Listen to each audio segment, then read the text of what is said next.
A santa paz de Deus, querida Irmandade, queridos inscritos do canal CCBC Reforma. Tudo bom com vocês?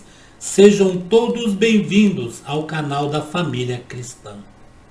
Irmãos, nós vamos abordar hoje uma reflexão que nos enviaram, e essa reflexão dá certinha com a nossa querida Irmandade, alguns que não querem mais congregar. Essa reflexão, irmão, se trata de uma história que nós ainda não conseguimos encontrar o autor, é um autor desconhecido. Mas nós vamos explicar esta reflexão.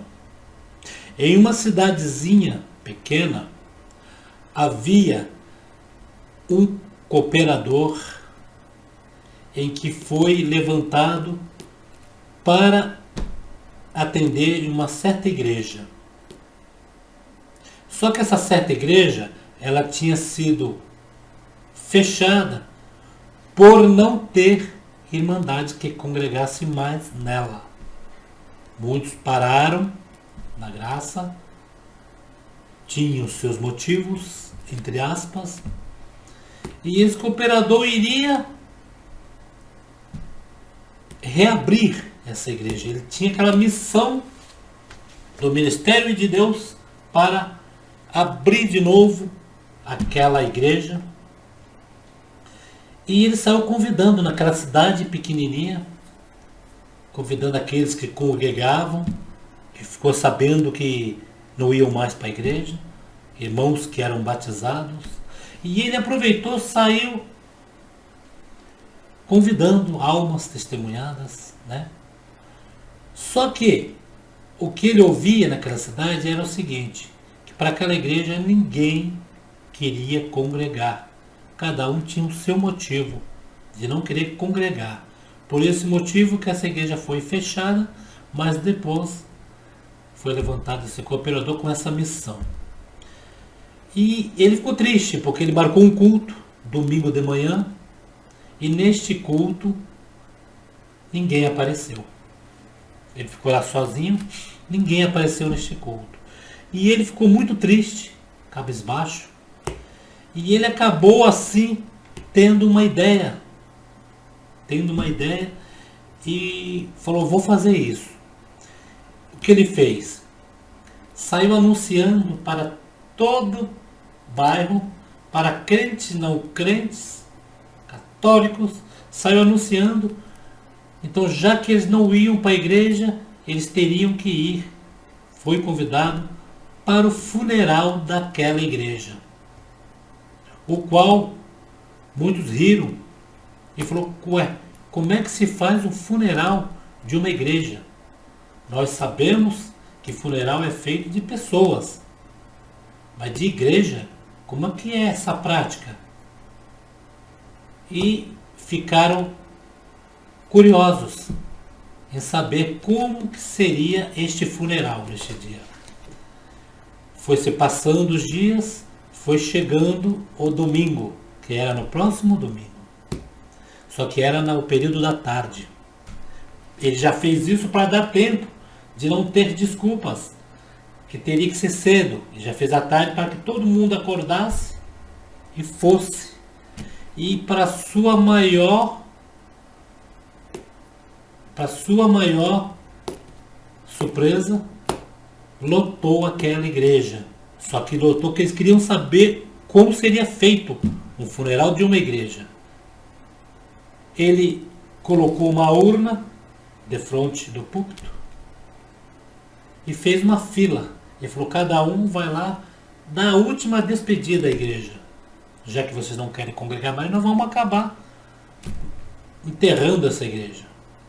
E todo mundo fez fila, crente, não crente. Estava naquela fila. Mas quem estava indo percebia de quem estava vindo. Vinha chorando. E ficou mais curioso ainda. O que aquelas pessoas estavam vendo dentro daquele caixão? Para ele vir chorando. É algo comovente. Quando as pessoas iam, e é assim. Ia, já via quem voltava chorando. E foi formando aquela curiosidade, de repente a igreja toda chorando. Qual era o motivo? Estava dentro daquele caixão, vocês sabem? Era um grande espelho que estava no ângulo em que quando a pessoa abaixasse para ver o que estava ali dentro, ela enxergasse ela mesma. E nitidamente toda. Por isso que as pessoas vinham chorando, porque se refletiam que a igreja, o templo é de cimento, o templo só serve para abrigar da chuva. Mas o templo das pessoas, ou a igreja, é a própria pessoa que é a igreja. Ela é a própria pessoa dentro de um templo e ela tem a própria igreja dentro dela. Ela, para uma igreja ser abençoada, para uma igreja ser espiritual, e Deus abençoar naquela igreja, abençoar o cooperador, abençoar o diácono, abençoar o ancião, a igreja tem que estar preparada também.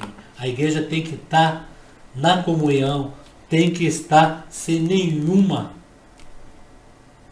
confusão, sem nenhuma mágoa, sem nenhum propósito contrário à obra de Deus, sem nenhuma murmuração. Que hoje em dia, quando a gente vê, a gente conversa com a pessoa, a primeira coisa que ele faz, ele nem percebe que quando ele fala, todos ouvem e primeiramente Deus ouve. A primeira coisa que ele faz é criticar a congregação. Mas ele não sabe que ele mesmo é um pedaço da igreja. Ele mesmo faz parte daquele corpo de Cristo.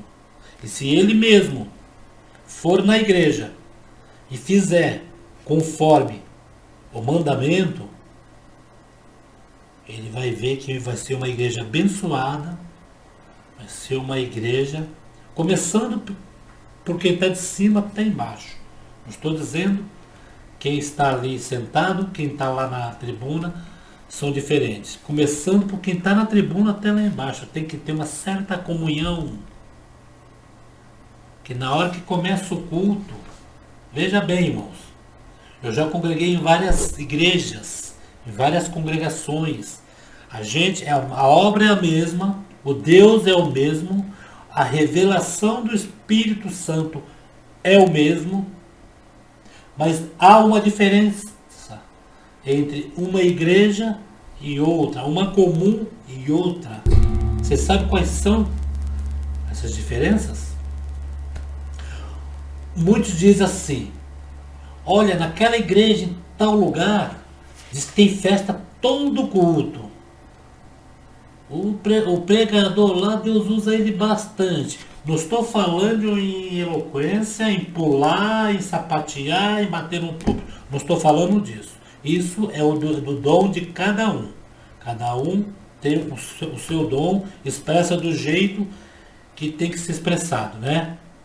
O que eu digo é a bênção sobre a igreja.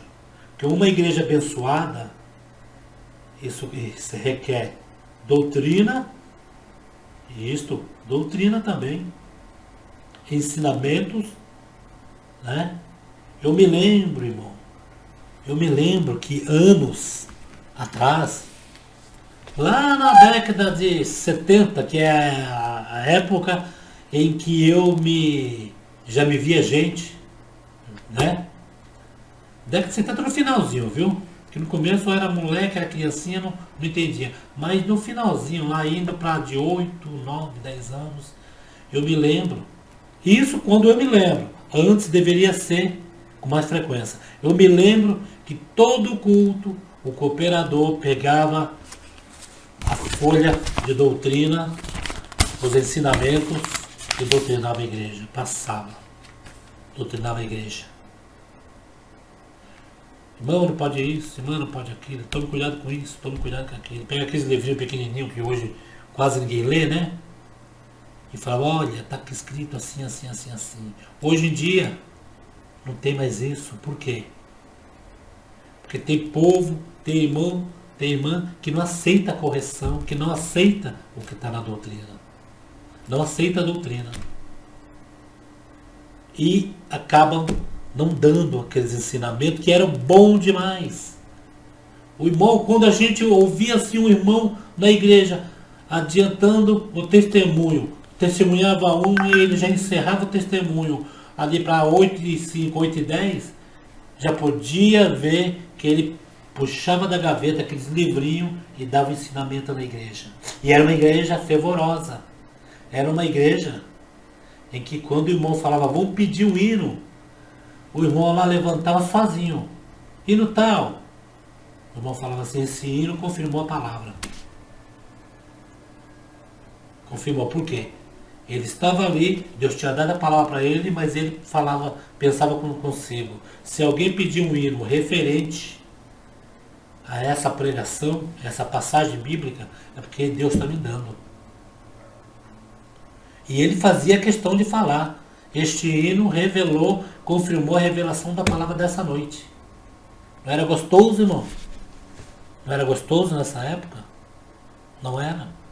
Muitos hoje, é como diz essa reflexão, muitos hoje não vão na igreja.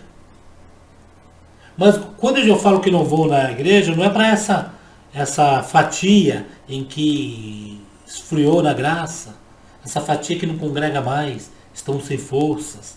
Não, irmão. Existe outro tipo de fatia que no ano 2000 começou a existir nessa graça.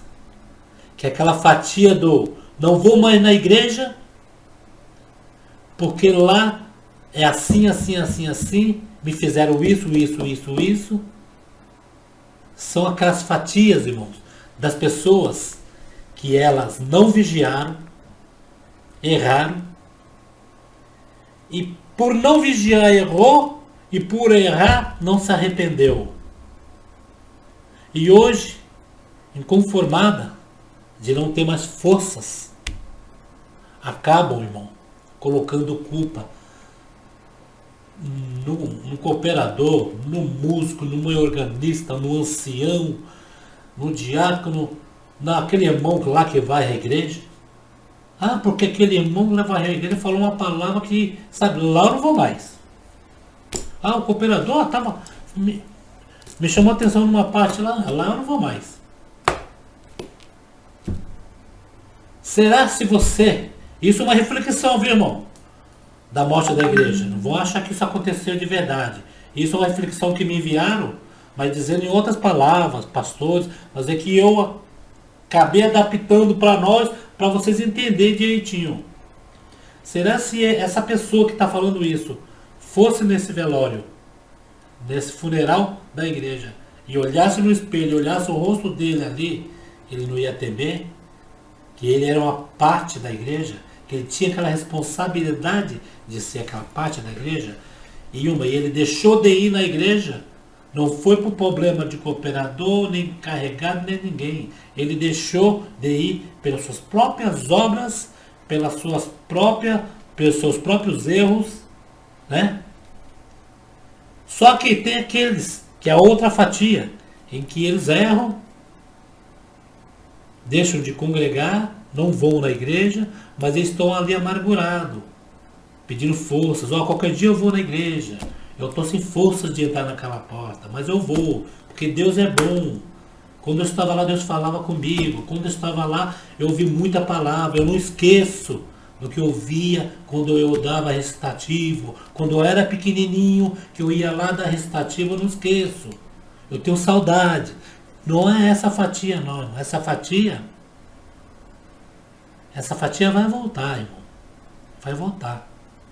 Essa fatia, por isso que Deus veio andar na terra 7 meses aí, né? Para colocar tudo nos seus devidos lugares. Para igualar tudo. Não é essa fatia, não, irmão. Essa fatia é como diz as palavras anteriores. Aonde está você? Por que se escondeu de Deus? São aquela fatia em que com vergonha do que fez, ficaram sem forças. E quando a pessoa fica sem forças, as vozes estranhas vêm no ouvido. Fica ali, ó, aquele irmão tá te criticando, aquele irmão tá fazendo isso. E a pessoa dá ouvido àquela voz, para que a pessoa não retorne mais para a igreja. E tem essa outra fatia, de não ir na igreja e ainda querer tirar o prazer de quem vai, querer tirar a alegria de quem vai, de querer chegar para a pessoa que vai e falar, não, não vai lá, que lá é assim, assim, assim, assim. Entendeu, irmãos? Então esta reflexão, eu ia ler ela na íntegra como está no papel. Só que eu pensei comigo, vou adaptar ela com o nome de cooperador, de irmandade, né? Tanto que essa reflexão é de autor desconhecido, não conhecemos. Mas uma linda reflexão para a pessoa saber que a igreja é ele. Certo, irmãos? Ele é a igreja. Mas ele tem que ser igreja na igreja e tem que ser igreja em casa. Que ele tem que ser crente na igreja, crente em casa, crente no serviço, crente na escola, crente na faculdade, né? Crente em todo lugar. Não devemos perder esse brilho de servos de Deus. Irmãos, nós somos fraquinhos, errantes, erramos 24 horas por dia. Mas não é gratificante para você quando você chega em um local, alguém chega para você e fala assim. Já aconteceu comigo, né? E olha que eu me senti honrado, porque a gente se sente tão fraco. Você é evangélico? Eu falei, sou evangélico. Eu nunca falo primeiro aonde eu sirvo a Deus. Ah, então você é da congregação que está no Brasil. Eu olho para a pessoa e falo, eu sirvo a Deus na congregação. Eu não sou da congregação. Eu sirvo a Ele na congregação que está no Brasil. Aí depois que quebra o gelo ali, que a gente começa a conversar, aí eu falo, posso fazer uma pergunta? Aí eu, logicamente, né, a pessoa vem falar para mim, porque ali é o nosso certificado em que a gente tem ali, pelo jeito de conversar, o jeito de tratar as pessoas, né? Aí eu fico só esperando o elogio, né? Eu creio que cada um de vocês ficam. Por que você achou que eu era da congregação? Ah, não. O povo da congregação é diferente. O jeito de falar, o jeito de se vestir é diferente. E por isso que eu sei que você... Eu sabia que você é evangélico, mas eu já olhei para você e falei, deve ser da congregação, que é o povo da congregação que é assim. Né? Mas quando falo povo da congregação, tem muitos que falam, olha lá o irmão Paulo idólatra, CCB. Não, irmão. Quando a gente fala o povo da congregação, porque é onde a gente não vai falar o povo da assembleia, que nós não vamos para a assembleia, né? Se nós fosse para a assembleia, podia falar o povo da bleia, né? Dos bleianos. O povo da congregação, nós somos da congregação. Por isso que o canal chama CCB Sem Reforma. Mas quando falo o povo da congregação, o que nós pensamos logo de imediato? Algo chamou a atenção. E é aquele brilho que Deus fala pela sua santa palavra. Não deixemos o brilho apagar. Não perdemos a referência. Referência é o modo em que o mundo, as pessoas, os críticos nos veem. Servos e servas de Deus. Fraquinhos, fraquinhos. Errantes, errantes. Mas que não deixe o brilho sair da nossa face. Que não deixe o amor esfriar. Que não deixe a paciência ultrapassar. Que não deixe a raiva ultrapassar a paciência. Certo, irmão? Achei linda essa reflexão. O que você achou, irmã? O que você achou, irmão? Comente aí no nosso vídeo. O que vocês acharam sobre essa reflexão? Você é a igreja de Cristo ou não é? Você serve a Deus em espírito e em verdade ou não? Você tem a referência de um servo de Deus ou não? Responda aí nos comentários. E aqueles que se afastaram da igreja, é hora de retornar. Eu estava conversando, para encerrar esse vídeo, eu estava conversando com um servo de Deus do ministério. E ele estava falando comigo a seguinte frase. Eu estava perguntando para ele, irmão, as igrejas, e aí, irmão? A dúvida de muitos, que às vezes me pergunta, é se chegar uma alma testemunhada na igreja e for 30% de irmandade, o que nós devemos fazer? Não vai mandar a alma testemunhada embora, ou visitante. Que para nós a gente sabemos, mas para eles não estão sabendo, né? Sobre os 30%, ou se sabe, né? Ele falou assim, se for possível, eu saio e dou o meu lugar para ele. Fico lá fora e dou o meu lugar para ele ouvir a palavra de Deus. Eu achei linda essa parte, irmão. Que é isso mesmo que devemos fazer. Porque nós já estamos na igreja, já ouvimos todos os cultos. E há uma testemunha das vezes por um gesto nosso. Seja bem-vindo. Acaba se convertendo. Irmãos, fiquem todos na santa paz de Deus e no grato amor de nosso Senhor e Salvador Jesus Cristo. Fiquem com Deus.